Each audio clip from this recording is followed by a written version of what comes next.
Hey guys, it is Carly here bringing you day 20 of my 31 days of horror, and today I'm going to be talking about another classic movie that I'm sure everybody has seen at this point, but once again, I've been seeing so many movies this October, especially double features, and last night I got to see The Exorcist as well as It's Alive at a theater near me, and it was a pretty cool double feature because the movies are totally different in atmosphere and just vibe all around, and but they were both really good movies. Well, I mean, It's Alive isn't like a technically great movie, but it's a very fun movie, and then you have The Exorcist, which is obviously a classic and a very serious film, and they actually worked pretty well together, so I really enjoyed it. But anyway, today I'm here to talk about The Exorcist from the year 1973.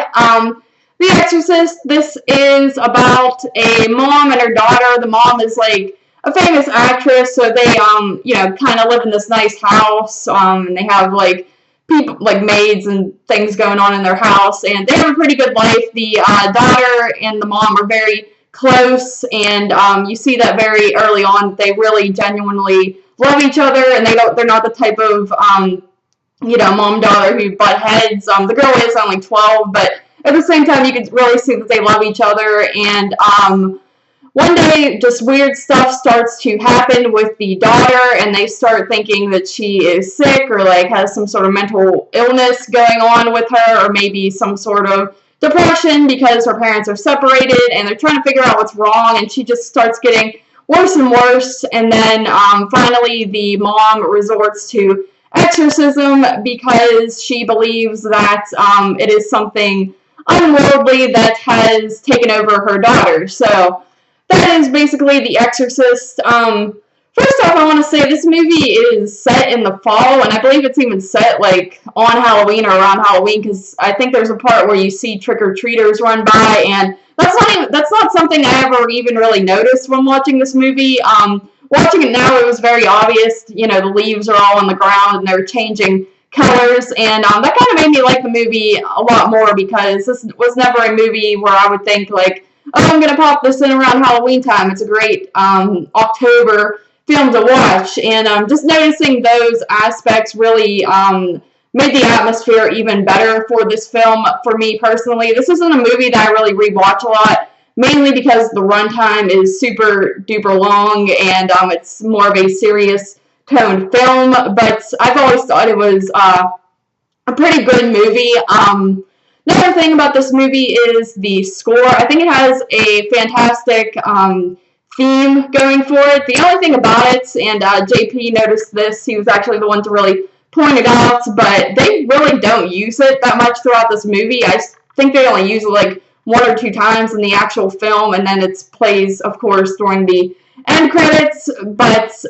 it's a really good score, and I wish they would have utilized it a little bit more throughout the movie, because it's very eerie and really fits the tone of the film. I love the relationship between the mom and the daughter. I think they do a good job of establishing the fact that they're not the type of daughter and mother who butt heads and get on each other's nerves or anything like that. They really love each other and enjoy hanging out together, and just they're very open with each other and things like that, and I believe that makes the movie a lot more emotional with what happens to the daughter later on, obviously, and the mother's just frustrated reactions to the doctors not being able to tell her what's wrong with her kid, and saying like all her brain scans are coming up clear and things like that are very genuine, and they just seem the way I would probably react if someone I loved was going through something weird like this. She does a really good job of just freaking out and kind of losing her temper over her frustration, so I really like that.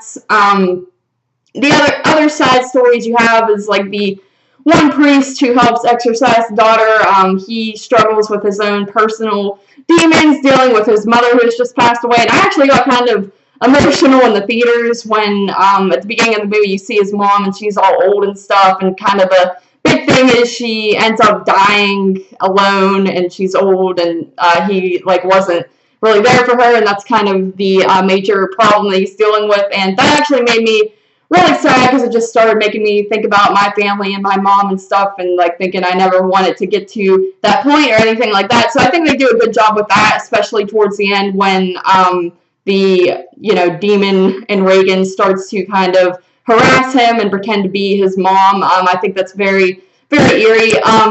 This movie, when it comes to the scare factor, I feel like it definitely isn't as powerful the second, third, fourth, whatever time around that you watch it. It's not nearly as creepy as the first time you watch it, but there were still scenes that really got to me, like her going down the stairs backwards. That always creeps me out, and I know it's not in every version, but we did see the version you've never seen in theaters, and that's what I have right here. But yeah, I've always thought that was really creepy. There's also a scene where you kind of get a glimpse of like the demonic face whenever Reagan's going through this testing, and I think that and the stair scene are both very brilliantly done, because they both come out of nowhere and there's not really any major music cues or anything that's like over the top like you see in some jump scares nowadays or in most films. Really, they don't really do that. It's not really a jump scare, but at the same time it is. It's like something you just see and you weren't